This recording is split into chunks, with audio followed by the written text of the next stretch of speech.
Cube Radio. Savais-tu que le castor était un animal très utile en Europe à la fin du 18e siècle? On se servait de la fourrure du castor pour faire des chapeaux, des couvre-chefs à large bord. Le commerce des chapeaux en feutre de castor a littéralement explosé à cette époque-là.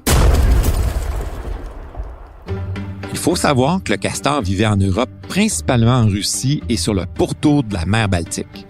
Mais la trappe intensive du castor pour sa précieuse fourrure menace dangereusement les stocks disponibles. Puis, jackpot! On a découvert qu'au Canada, cette ressource était surabondante et que le castor canadien était d'une qualité exceptionnelle. Tu sais, l'histoire, c'est pas comme la date de péremption sur les aliments dans ton frigo. Tu vas pas te transformer en monstre si t'en manges un peu. Puis bien souvent, tu te rends compte que ça peut être bien le fun. Ici Martin Landry, je suis professeur d'histoire et tu écoutes le balado Passé date.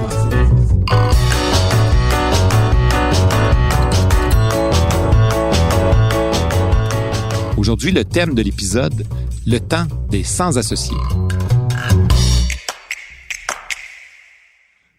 Le nom du cardinal de Richelieu résonne fort dans l'histoire de la France. Aujourd'hui, pour plusieurs, c'est le méchant cardinal qui s'oppose aux trois mousquetaires dans le célèbre roman d'Alexandre Dumas. Mais à l'époque de la Nouvelle-France, Richelieu, c'est celui qui a créé la Compagnie des Sans-Associés. Cette entreprise-là va être au cœur de la vie des premiers colons pendant les premières décennies de l'histoire de la Nouvelle-France. Depuis la fondation de Québec par Samuel de Champlain en 1608, la Nouvelle-France n'arrive pas à se développer efficacement. Surtout parce que les conditions de vie étaient extrêmement difficiles pour les colons européens qui étaient venus s'installer dans la vallée du Saint-Laurent. Le projet colonial en Amérique attire très peu de Français. Il y a surtout des commerçants avides de profits rapides qui traversent l'Atlantique pour profiter de la possible manne du commerce des fourrures. Il faut savoir que quand les chapeliers en Europe ont réalisé qu'on pouvait confectionner du feutre de bonne qualité à partir du duvet du castor d'Amérique du Nord, l'intérêt pour la Nouvelle-France va s'accélérer. Bon, les fourrures de martre, de renard, de loutre, de vison vont également faire l'objet de trocs, mais celles des castors étaient principalement l'objet de la traite. La France a laissé entre les mains de compagnies de fourrure la tâche de voir au peuplement du territoire colonial pour développer la ressource et établir sa présence en Nouvelle-France. C'est ce qu'on appelle le système des compagnies, un système qui était en place depuis la fin du 16e siècle. Henri IV et son successeur Louis XIII voulaient pas financer directement le développement colonial. Ils confiaient donc la tâche à des commerçants en échange d'un privilège commercial très rentable.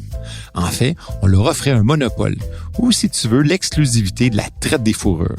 Ça fait en sorte que les marchands qui étaient choisis par le roi pour coloniser la France, ils étaient les seuls autorisés à commercer avec les Autochtones.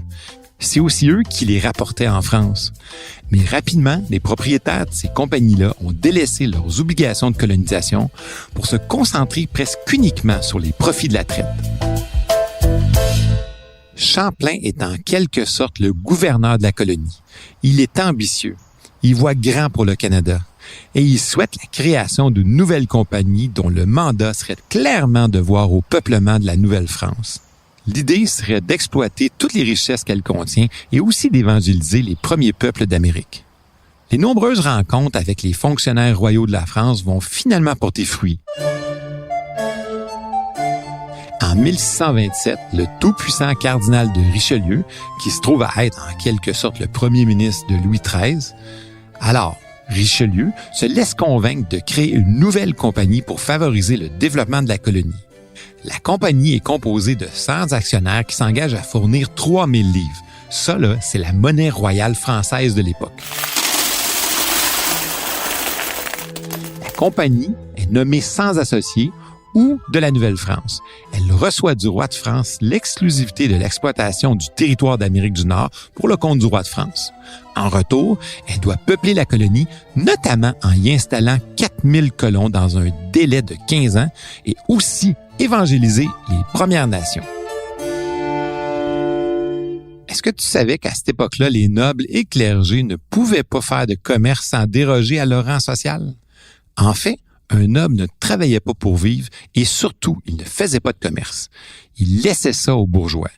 Pour détourner cette règle-là et s'assurer d'obtenir rapidement le financement nécessaire à la fondation de la compagnie, Richelieu a demandé au roi de permettre à la noblesse de faire du commerce sans affecter leurs privilèges. Ben, tu sais quoi? Le roi accepte. Ça ouvre la porte pour d'immenses profits pour les nobles. D'ailleurs, Richelieu lui-même va devenir actionnaire de la nouvelle compagnie. Tiens donc. La charte de fondation de la compagnie contient un ensemble d'obligations bien précises. Les 100 associés promettront faire passer aux 10 pays de la Nouvelle-France 2 à 300 hommes de tout métier dès l'année prochaine 1628.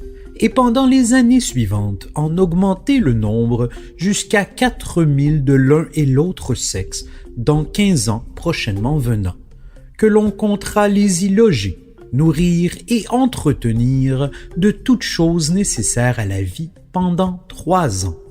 Conformément à leur engagement, la Compagnie des 100 associés affrète en 1628 4 grands navires.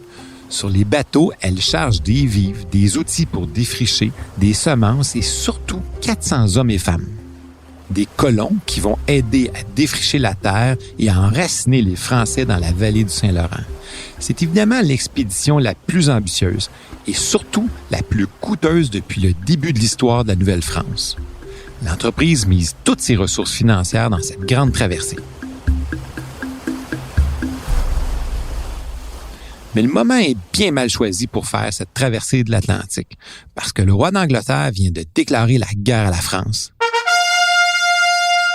Quand le roi d'Angleterre, Charles Ier, est informé de l'expédition des 100 associés en Amérique, il donne pour mission à des corsaires aguerris, les frères Kirk, d'intercepter les 4 navires français et de prendre possession de toutes les positions françaises dans le Saint-Laurent.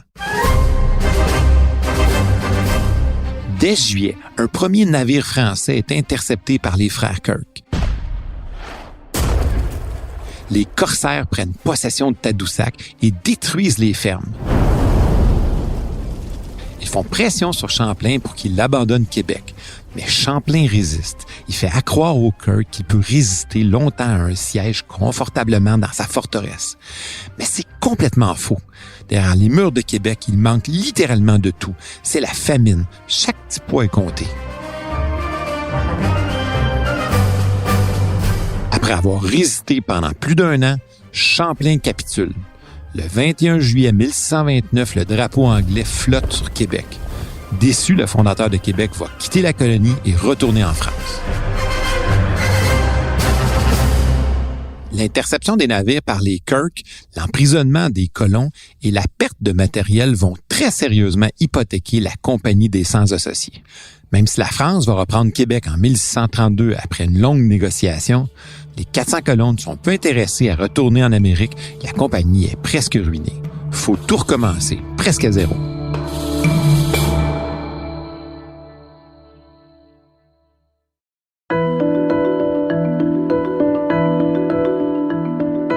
Champlain revient à Québec en 1633. Québec était un champ de ruines. Mais Champlain ne lâche pas prise. Il veut relancer la traite des fourrures, le moteur de l'économie française en Amérique. À la demande d'un chef montagnais, il fait construire un poste de traite sur le Saint-Laurent à l'embouchure de la rivière Saint-Maurice, au lieu dit des Trois-Rivières.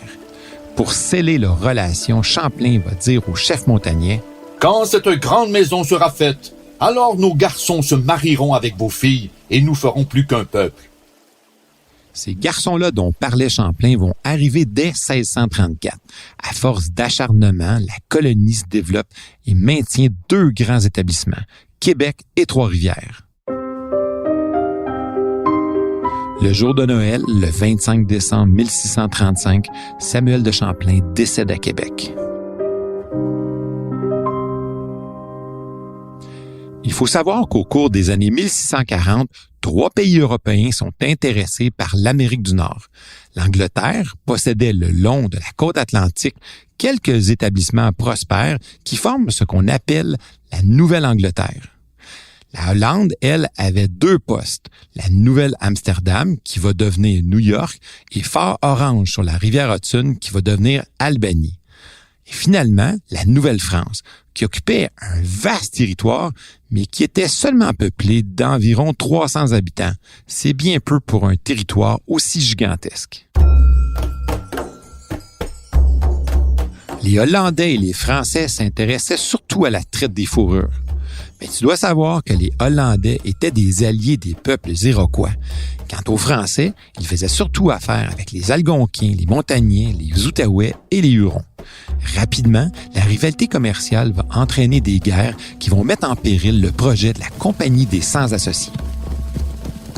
Par exemple, à partir de 1640, les Iroquois, armés d'arquebuses que leur vendent les Hollandais, vont s'en prendre aux Hurons, alliés des Français. Les Iroquois essayent principalement de s'emparer du contrôle du Saint-Laurent et de ses affluents. Des routes essentielles pour exploiter le commerce des fourrures. On assiste alors à une véritable guerre pour le contrôle de la traite.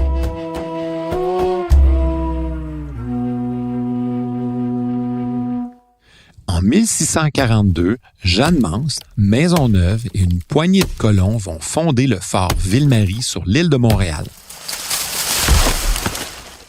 Cette nouvelle présence française, encore plus profondément à l'intérieur du pays, va envenimer encore plus la situation. À l'automne, les 5 nations iroquoises, dont les Anis, que les Hollandais appellent les Mohawks, vont attaquer le poste français de Montréal. Les Algonquins et les Hurons sont rapidement et lourdement affectés par les épidémies de variole. Évidemment, la maladie les affaiblit, mais en plus, les Français refusaient de fournir des armes à feu à leurs alliés autochtones. Sans armes à feu et affectés par la maladie, les Hurons ne peuvent pas se battre d'égal à égal avec les Iroquois. En septembre 1645, le gouverneur Charles Huot de Montmagny va réussir à négocier une paix. Mais la paix va être de courte durée. Mais ça va quand même donner le temps aux Français de fortifier Ville-Marie. Au mois de mars 1647, 2 ans après la signature de la paix, les batailles reprennent.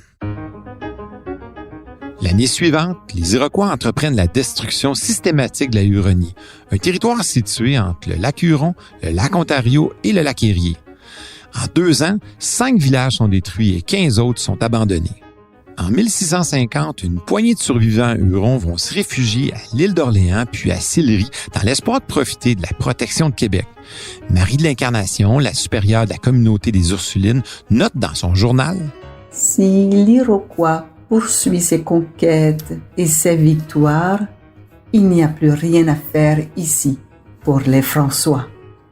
De telle sorte que si la métropole n'envoie pas de secours d'ici 2 ans, il nous faut ou mourir ou retourner en France. » Pour respecter leurs engagements, les sans-associés font aussi venir en Nouvelle-France des membres de la Compagnie de Jésus, ceux qu'on appelait les Jésuites. Faut se rappeler que leurs obligations étaient de voir à l'évangélisation des Autochtones. Rapidement, les missionnaires jésuites vont s'installer chez les Hurons. Grâce aux interprètes qui les ont précédés en Huronie, ils possédaient quelques rudiments de la langue. Répartis dans quelques villages, ils se sont familiarisés avec les habitudes de vie des Premières Nations. Mais malheureusement, la présence française en territoire autochtone a provoqué des épidémies. Rapidement, la population huronne s'effondre de moitié, probablement atteinte de la variole. On peut même lire dans les descriptions de l'époque que les malades infectés sentent qu'ils brûlent littéralement de l'intérieur. Pour arrêter la sensation de feu, ils s'immergent même dans l'eau pour essayer de se soulager, mais sans grand résultat. Il faut savoir que les Autochtones ont un système immunitaire totalement dépourvu de défense naturelle contre les virus venus d'Europe. Les Hurons vont se retrouver à la merci de leurs ennemis iroquois parce qu'ils sont infectés plus rapidement que les autres nations à cause de leur proximité avec les Français. Dès 1648, la Confédération huronne va subir à répétition les attaques iroquoises. 2 ans plus tard, elle est complètement décimée.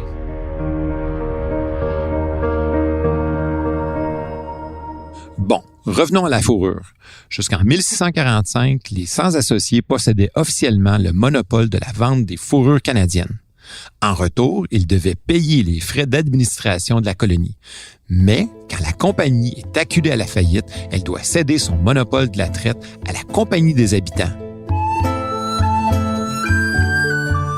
Pour la première fois, les profits du commerce des fourrures revenaient directement aux habitants de la colonie. En somme, c'était notre première PME. Mais la nouvelle compagnie va aussi être, elle aussi, au cœur des guerres iroquoises qui se poursuivent. Elle va même devoir, elle aussi, céder son monopole à une autre compagnie. Bref, rien ne semble fonctionner avec ces compagnies-là. En 1663, le Canada ne compte qu'à peine 2500 habitants entre Québec et Montréal. Devant le peu de résultats au plan du peuplement et sur la recommandation du ministre Colbert, le roi Louis XIV met fin au système des compagnies. À partir de 1663, la Nouvelle-France devient une colonie royale administrée plus directement par le roi de France.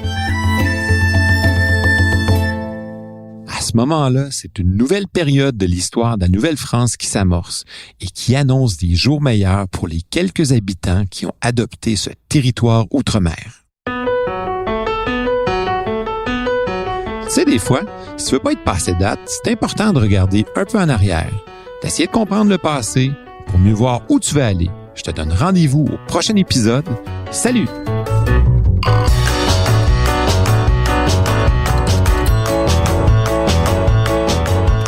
À la recherche historique, Raymond Bédard et moi-même, Martin Landry.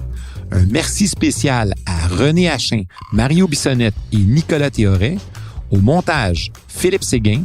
À la réalisation, Anne-Sophie Carpentier.